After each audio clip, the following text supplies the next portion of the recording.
Disse-lhe Jesus: em verdade te digo, nesta noite mesma, antes que o galo cante, 3 vezes me negarás. Louvado seja o nosso Senhor Jesus Cristo, para sempre seja louvado.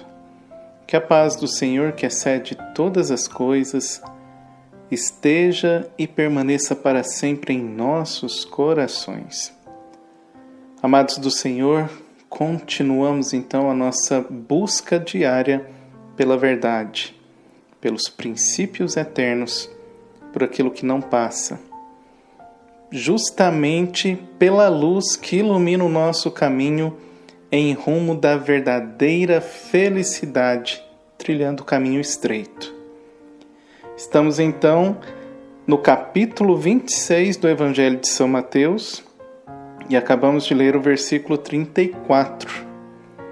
Eu gostaria de propor a vocês a seguinte reflexão. Acho que vocês sabem muito bem de quem é essa frase. Pedro, o primeiro Papa, o príncipe dos apóstolos. Justamente aquela pessoa que o Senhor disse que iria edificar a sua igreja sobre ele, aquele que é pedra.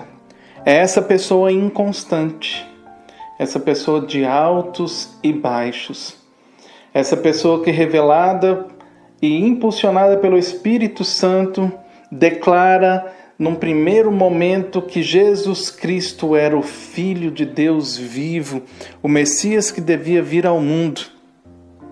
Ao mesmo tempo, logo em seguida, depois, ele, com uma infelicidade muito grande, ele declara que aquilo que era o plano do Senhor, de Jesus se entregar em perfeito sacrifício, que aquilo nunca aconteceria, e Jesus então fala outra frase célebre para ele: afasta-te de mim, Satanás.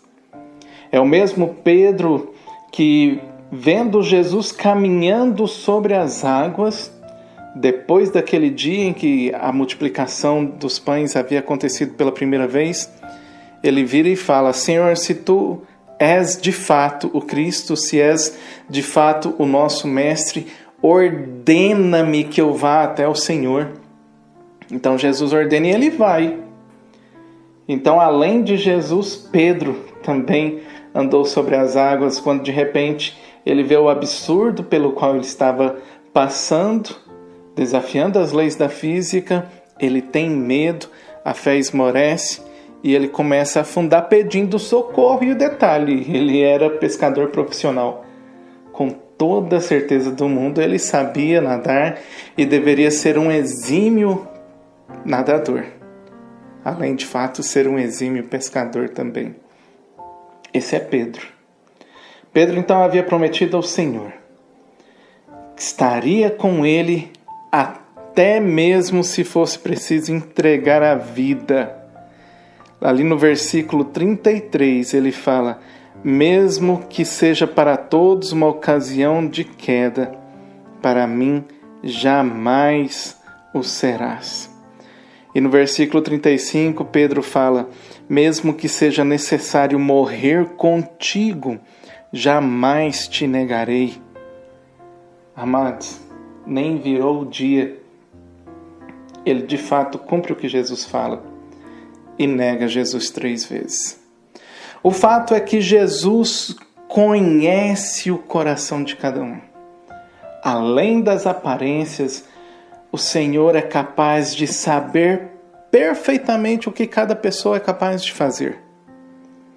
Ele sabia as limitações de Pedro, sabia os defeitos de Pedro, sabia completamente que Pedro se acovardaria e sairia correndo. Ele sabia de todas as limitações. Ele sabia também que seria necessário curar o coração de Pedro. Tanto que lá no final do Evangelho, então, Jesus realiza uma outra pesca milagrosa e ali ele pergunta para Pedro 3 vezes se ele o amava. Justamente a quantidade de vezes que Pedro havia negado Cristo.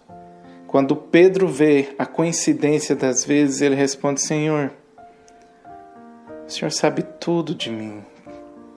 O Senhor sabe que eu te amo. Então Jesus pede que Ele apacente as ovelhas dele. E por que eu estou falando isso tudo? Amados, da mesmíssima maneira que Jesus sabia que Pedro iria pisar na bola, que Pedro iria elencar, que de certa maneira Pedro iria o trair. Sabendo das limitações de Pedro, sabendo do que de fato existia dentro do coração de Pedro, Pedro amava. A diferença de Pedro e de Judas é que Pedro amava. Pedro queria consertar o que ele tinha feito de errado. Ele queria fazer atos de reparação. E pode ser que você muitas vezes tenha pisado na bola. Ainda nessa semana nós estávamos refletindo sobre isso. Sobre os momentos em que nós somos traidores de Cristo. Mas eu queria reforçar no seu coração. Não importa o que você tenha feito. Não importa o que você tenha vivido e experimentado. Se na hora decisiva você saiu correndo e fugiu. Deixou o mestre sozinho. Negou a existência dele. Negou que era cristão. Até mesmo virou como se fosse um cristão agente secreto. Aquele que ninguém sabe que é cristão. Ou tenta passar despercebido, como se ninguém pudesse saber que você é cristão. Não importa. O que importa é que o Senhor olha nos seus olhos e pergunta para você se você de fato o ama. Porque Ele quer restaurar o seu coração para então fazer de você também um pescador de almas. Fazer de você também uma pessoa pronta a, se preciso for, se entregar por Cristo. Que o Espírito Santo possa te atrair até o Senhor. Ele que sonda os corações. E que na pureza e sinceridade do seu coração, você se entregue verdadeiramente nas mãos do Senhor. Fala, Senhor, que o teu servo escuta.